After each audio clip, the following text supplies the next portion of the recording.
Hello friends, नमस्कार. स्वागत आहे तुमचं स्वीट अँड स्पायसी किचनमध्ये. आज आपण ओल्या नारळामधील एकदम क्रीमी टेक्स्चरवालं कोळंबीचं कालवण तयार करणार आहोत. हे कोळंबीचं कालवण बनवायला अगदी सोपं आहे व चवीला एकदम भन्नाट असं लागतं. हे कोळंबीचं कालवण तुम्ही अशा पद्धतीने जर तयार केलं तर तुम्ही एखादी भाकरी किंवा 2 चपात्या नक्कीच एक्स्ट्रा खाणार, इतकं छान असं हे कालवण बनवून तयार होतं. चला तर मग आपण बनवूया आपली आजची ही रेसिपी. कोळंबीचं कालवण तयार करण्यासाठी इथे मी अर्धा किलो कोळंबी साफ करून स्वच्छ धुवून घेतली आहे. अर्धा वाटी ओल्या नारळाचा कीस घेतला आहे. एक कांदा बारीक चिरून घेतला आहे. एक टोमॅटो चिरून घेतला आहे. धने पावडर, हळद पावडर, लाल मिरची पावडर, आलं लसूण पेस्ट, गरम मसाला, लिंबाचा रस व मीठ घेतलेला आहे. तसेच 1 वाटी नारळाचं दूध घेतलेलं आहे. आता सर्वात अगोदर आपण कोळंबीला मॅरिनेट करूया. एका भांड्यामध्ये मी कोळंबी काढून घेतली आहे. त्याच्यामध्ये आपल्याला अर्धा चमचा हळद पावडर घालायची आहे. चवीप्रमाणे मीठ घालायचं आहे. अगदी अर्धा चमचा आपल्याला लाल मिरची पावडर घालायची आहे. इथे मी अर्धा लिंबाचा रस काढून घेतलेला आहे, तो सुद्धा याच्यामध्ये घातलेला आहे. आता हे सर्व आपल्याला व्यवस्थित असं मिक्स करून घ्यायचं आहे. ही कोळंबी आपल्याला एक 10 ते 15 मिनिटे मॅरिनेट करून ठेवायची आहे. तुम्ही इथे लिंबाऐवजी चिंचेचा रस वापरला तरी सुद्धा चालेल. आता इथे मी हे सर्व व्यवस्थित असं मिक्स करून घेतलेलं आहे. आता ही कोळंबी आपण एक 10 ते 15 मिनिटे मॅरिनेट होण्यासाठी ठेवून देऊ. याच्यानंतर आपल्याला ही कोळंबी फ्राय करून घ्यायची आहे. आता आपण ही कोळंबी साईडला ठेवून देऊया. तर इथे कोळंबी मॅरिनेट होऊन 10 ते 15 मिनिटे झाले आहेत. इथे मी कढईमध्ये 3 ते 4 चमचे तेल घातलेलं आहे. तेल गरम झाल्यानंतर याच्यामध्ये आपल्याला मॅरिनेट करून घेतलेली कोळंबी घालायची आहे. ही कोळंबी आपल्याला एक 2 ते 3 मिनिटे छान अशी फ्राय करून घ्यायची आहे. 1-2 मिनिटानंतर तुम्ही पाहू शकता या कोळंबीचा आता कलर चेंज झालेला आहे. आता ही कोळंबी आपण 1-2 मिनिटे छानपैकी फ्राय करून घेऊया. ही मॅरिनेट केलेली कोळंबी अशी सुद्धा खायला खूप छान लागते.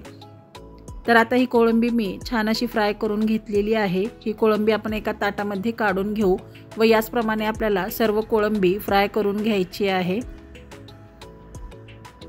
इथे मी सर्व कोळंबी आता फ्राय करून घेतलेली आहे. कोळंबी फ्राय केल्यानंतर कढईमध्ये जे तेल उरलेलं असतं त्यामध्येच आपण फोडणी तयार करणार आहोत.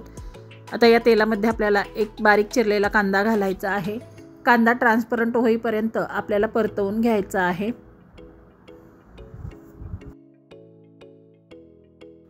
1-2 मिनिटानंतर हा कांदा आता छान ट्रान्सपरंट झालेला आहे. याच्यामध्ये आपल्याला आलं लसणाची पेस्ट घालायची आहे. इथे मी आलं लसूण व कोथिंबीर याची पेस्ट तयार केलेली आहे, ती घातलेली आहे. 1 मोठा चमचा भरून इथे मी पेस्ट वापरली आहे. आता याला छान लालसर रंग येईपर्यंत आपल्याला हे परतवून घ्यायचं आहे. आता हा मसाला मी एक 2 ते 3 मिनिटे छान लालसर होईपर्यंत परतवून घेतलेला आहे. आता याच्यामध्ये आपल्याला बारीक चिरून घेतलेला टोमॅटो घालायचा आहे. इथे मी 1 मोठा टोमॅटो वापरलेला आहे. टोमॅटो सॉफ्ट होईपर्यंत आपल्याला हे परतवून घ्यायचं आहे.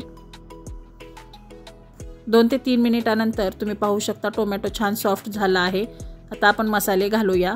लाल मिरची पावडर घालायची आहे. इथे मी मोठा 1 चमचा लाल मिरची पावडर घातली आहे. 1 चमचा धने पावडर, 1 चमचा गरम मसाला घातला आहे. आता हे सर्व आपल्याला व्यवस्थित मिक्स करायचं आहे व 1-2 मिनिटे परतवून घ्यायचं आहे. आता इथे तुम्ही पाहू शकता मसाल्याला छान असं तेल सुटलेलं आहे. मसाला आपला छान परतवून झाला आहे. मसाला परतल्यानंतर याच्यामध्ये आपल्याला आपण जी फ्राय करून घेतलेली कोळंबी आहे ती घालायची आहे.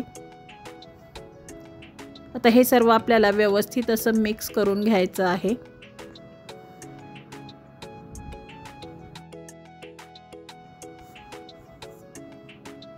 आता इथे मी कोळंबी घातल्यानंतर एक 2 ते 3 मिनिटे हे छान परतवून घेतलं आहे. तर याच्यामध्ये आपल्याला ओल्या नारळाचा चव घालायचा आहे. हे व्यवस्थित असं मिक्स करून घ्यायचं आहे.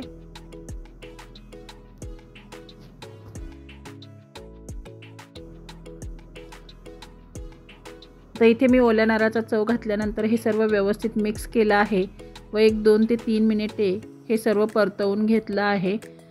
आता याच्यामध्ये आपल्याला पाणी घालायचं आहे।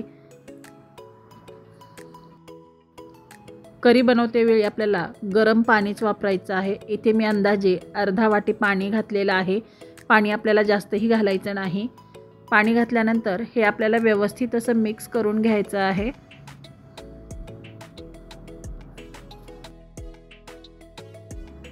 हे मिक्स केल्यानंतर याच्यावरती ताट ठेवून आपल्याला 1-2 ते 3 मिनिटे शिजवून घ्यायचं आहे।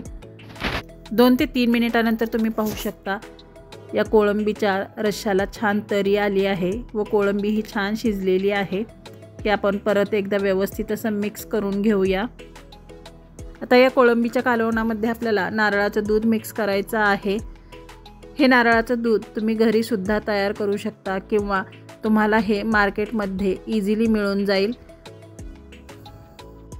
आता इथे मी 1 वाटी नारळाचं दूध घेतलेलं आहे। ते आता आपल्याला या कालवणामध्ये मिक्स करायचं आहे। नारळाचं दूध घातल्यानंतर हे कोळंबीचं कालवण आपल्याला जास्त वेळ शिजवायचं नाही। आता हे सर्व व्यवस्थित मिक्स करून आपण 1-2 ते 3 मिनिटे हे कालवण शिजवून घेऊया। इथे तुम्ही पाहू शकता हे कोळंबीचं कालवण छान असं शिजलेलं आहे। तर आपलं हे कालवण बनून तयार आहे। हे कोळंबीचं कालवण तुम्ही तांदूळाची भाकरी, ज्वारीची भाकरी, चपाती किंवा भात कशासोबतही खाऊ शकता। हे चवीला अगदी भन्नाट लागतं। हे कोळंबीचं कालवण तुम्ही नक्की ट्राय करून बघा, तुम्हालाही खूप आवडेल। तुम्हाला आजची ही ओल्या नारळातील कोळंबीच्या कालवणाची रेसिपी कशी वाटली हे मला कमेंट बॉक्समध्ये नक्की कळवा। तुम्ही जर माझ्या चॅनलला सबस्क्राईब केले नसेल तर सबस्क्राईब करा, लाईक आणि शेअर करा, तसेच बेल आयकॉन क्लिक करा। वेळात वेळ काढून तुम्ही माझी रेसिपी पाहिल्याबद्दल खूप खूप धन्यवाद।